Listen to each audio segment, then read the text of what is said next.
اللهم صل على سيدنا محمد يا رب صل وسلم دائما ابدا على حبيبي.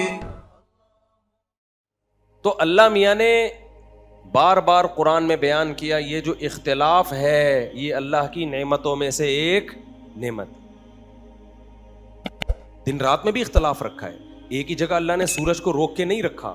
صبح کے وقت الگ انسان کی فیلنگ ہوتی ہے, فجر کے وقت, پھر 10-11 بجے کے وقت فیلنگ بولو پوری. یہ جو سورج ہے نا, اس سے ہماری باڈی اور ہمارا دماغ کیا ہے, کنیکٹ ہے. دیکھو مرغیاں جو ہے نا, مرغیاں یہ ہمیشہ دھوپ روشنی میں انڈا دیتی ہیں. اگر آپ ان کو تمام چیزیں پرووائڈ کرو, لگژری لائف دو, صرف روشنی چھین لو ان سے, انڈا دینا چھوڑ دے گی. بھائی حالانکہ وائٹامن ڈی کے انجیکشن بھی لگ رہے ہوں اس کو جو دھوپ سے ملتے ہیں, سب کچھ دو آپ اس کو, دھوپ چھین لو, مرغی انڈے کی کیا کر دے گی, اسٹرائک. بولے گی سب کچھ ملے گا انڈے کے علاوہ. تو مرغی اگر انڈا ہی نہ دے تو وہ کس کام کی بھائی؟ کیا خیال ہے بھائی؟ اس کو تو رکھا ہی انڈے کے لیے. وہ چوہا نہ پال لے آدمی, کیا خیال, بلی پال لے, پھر کتا پال لے. کیوں نہیں ہم کتے بلی پالتے؟ اس لیے کہ وہ انڈے نہیں دیتے. آپ صرف روشنی چھین لیں مرغی سے, سن لائٹ چھین لیں, وہ انڈا مارکیٹ سے کیا ہو جائے گا, شارٹ. اس پہ ریسرچ ہے, میں ہوائی بات نہیں کر رہا. جیسے اچھا مرغی 2 دن یا 3 دن انڈا دینے کے بعد ناغہ کرتی ہے, 4 گھنٹے کے فرق سے انڈا دیتی ہے. دیکھو آج اگر اس نے صبح 8 بجے انڈا دیا ہے تو کل 8 بجے کے بجائے کب دے گی, 12 بجے. صحیح ہے نا؟ بہت اہم پوائنٹ کی بات ہے, اس کو غور سے سنو. کل یہاں ماہر مرغیات بھی بیٹھے ہوئے ہیں, وہ زہیر صاحب بیٹھے ہوئے ہیں ماشاءاللہ, ان کو بہت پرندوں کا پتہ ہے. ہم نے بھی پرندے پالنا انہی سے سیکھا ہے. خیریت سے ہیں آپ؟ صحیح کہہ رہا ہوں نا, غلط تو نہیں کہہ رہا؟ بہترین. دیکھو یہ ماہر مرغیات ہیں, ماہر بہت کچھ کے ماہر ہیں, ابھی پھر بعد میں ڈیٹیل سے بات کریں گے. اگلے دن 8 کے بجائے کتنے بجے انڈا دے گی, بولو 12 بجے. 4 گھنٹے کا فرق آ گیا نا. پھر اگلے دن انڈا دے گی 4 بجے. پھر اگلا دن انڈا دے گی 8 بجے. دینا چاہیے, نہیں دے گی. کیوں؟ 8 بجے سورج مارکیٹ سے شارٹ, روشنی نہیں ہوتی. کیا کہ نہیں دو, انڈا روک کے رکھے گی وہ ایسی کی تیسی. بولے کسی کے باپ میں طاقت ہے انڈا نکال کے دکھائے. آپ بولو گے بھائی ہم تمہیں کھلا رہے ہیں پلا رہے ہیں, 4 گھنٹے کے وقفے سے ہم نے ایک کیلکولیشن کی ہوئی تھی, دو نا. پھر ہم کہیں چلو ایک دن کا ناغہ کر رہی ہے نا 4 گھنٹے کا, تو ہو سکتا ہے 12 بجے, 9, 10, 11, 12 بجے دے دے. رات کو کتنے بجے دے دے بھائی؟ 4 کے بجائے ہو سکتا ہے 8 گھنٹے بعد دے. نہیں دے گی, 12 بجے بھی نہیں دے گی. آپ کہہ سکتے ہو 1, 2, 3 ہو سکتا ہے 4 بجے دے دے صبح, 12 گھنٹے کے وقفے سے دے دے. مرغی کیا کرے گی؟ نہیں. 4 بجے کے بعد 5, 6, 7, 8 بجے اگلے دن جا کے پھر دے گی, کیونکہ سن لائٹ ہوگی اس وقت. نہیں آئی بات؟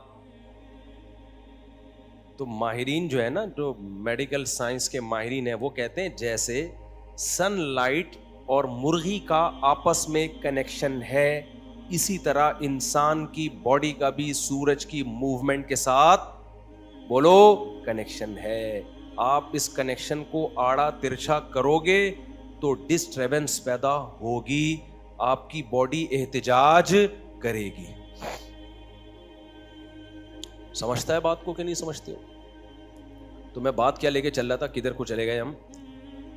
ہاں, تو میں اس لیے کہہ رہا تھا کہ یہ جو ہے نا اللہ تعالیٰ نے یہ پورا جو سسٹم بنایا ہے نا, گرمیوں میں گرمی, دیکھو پنجاب کے لوگ زیادہ صحت مند ہیں عام طور پہ کراچی سے. اس کی بہت ساری وجوہات میں سے ایک بڑی وجہ یہ بھی ہے کہ وہاں گرمی بھی ٹکا کے پڑتی ہے, سردی بھی ٹکا کے پڑتی ہے. اب وہاں صحت کے ایشوز کھڑے ہو گئے. میں پنجاب میں اپنے ریلیٹیوز میں ایسے لوگوں کو جانتا ہوں 80 سال کے ہیں, آپ کو لگے گا ہی نہیں کہ یہ 80 سال کے ہیں. ان کی جگتیں 80 سال میں ایسی ہیں جو 18 سال میں نہیں ہوتی.